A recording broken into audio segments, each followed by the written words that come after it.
Friends, അപ്പോൾ ഞാൻ ഇന്നൊരു പരീക്ഷണം നടത്തി നോക്കാൻ പോകണം. അപ്പോൾ എന്താ പരീക്ഷണം എന്ന് കണ്ടാലോ. അപ്പോൾ ഞാനൊരു കറ്റാർ വാഴ എടുത്തിട്ടുണ്ട്, അതിൻ്റെ ഉള്ളിൽ പൾപ്പൊക്കെ പുറത്തെടുക്കുന്നുണ്ട്. അതിന് ശേഷം ഒരു ക്യാരറ്റും കൂടി ഇട്ട് അത് മിക്സിയിൽ നന്നായിട്ട് അടിച്ച് ജ്യൂസ് എടുക്കുന്നുണ്ട്. അതിന് ശേഷം ഞാനൊരു പേസിൻ്റെ സോപ്പ് എടുത്ത് വെച്ചിട്ടുണ്ട്. ഇപ്പം നിങ്ങൾക്ക് മനസ്സിലായിട്ടുണ്ടാവും ഞാനൊരു സോപ്പാണ് ഉണ്ടാക്കാൻ പോകുന്നത്. ഒരു സോപ്പിൽ നിന്ന് മറ്റൊരു സോപ്പ് അങ്ങനെ ഉണ്ടാക്കുന്ന ഒരു വീഡിയോ ഞാൻ കണ്ടായിരുന്നു. അപ്പോൾ അത് കണ്ടപ്പോൾ എനിക്കും ആഗ്രഹം ഉണ്ടാക്കി നോക്കണമെന്ന്. അപ്പോൾ ഞാൻ അങ്ങനെ ഒരു സോപ്പ് ഉണ്ടാക്കി നോക്കാം കേട്ടോ. അതിനുശേഷം സോപ്പിന് നല്ല അൽവ കഷ്ണങ്ങൾ പോലെ മുറിച്ചെടുത്തിട്ട് നമുക്ക് അതിനെ മെൽറ്റ് ചെയ്തെടുക്കാൻ ഡബിൾ ബോയിലിംഗ് മെത്തേഡാണ് ഞാൻ ഉപയോഗിക്കുന്നത്. അപ്പോൾ ഇങ്ങനെ വെച്ച് കുറേ നേരം കഴിഞ്ഞപ്പോഴായിട്ട് എനിക്ക് ഇതിൻ്റെ നന്നായിട്ടൊന്ന് മെൽറ്റായി കിട്ടിയത്.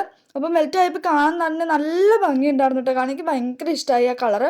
അതിനുശേഷം നമ്മൾ എടുത്ത് വെച്ച് ആ ജ്യൂസ് എടുത്ത് ഒഴിക്കുന്നുണ്ട്. എന്നിട്ട് നന്നായിട്ട് മിക്സ് ചെയ്ത് കൊടുക്കുന്നുണ്ട്.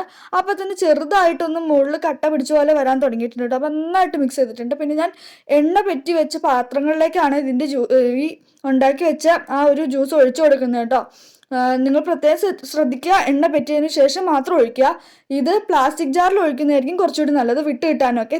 ഇതാണ് സോപ്പിൻ്റെ ലാസ്റ്റ് ലുക്ക്. ഇത് ഞാനൊന്ന് യൂസ് ചെയ്തതിന് ശേഷം കേട്ടോ ഈ സോപ്പ് നിങ്ങളെ കാണിക്കുന്നത്. യൂസ് എടുക്കാൻ മറന്നുപോയി. അപ്പോൾ അടിപൊളിയാണ്, നന്നായിട്ട് പതയുന്നൊക്കെ ഉണ്ട്, സൂപ്പറാണ്. അപ്പോൾ ഇഷ്ടപ്പെട്ട വീഡിയോ ലൈക്ക് ചെയ്യുക, ഷെയർ ചെയ്യുക, സബ്സ്ക്രൈബ് ചെയ്യുക, കമൻറ്റ് ചെയ്യുക. Tata bye, see U.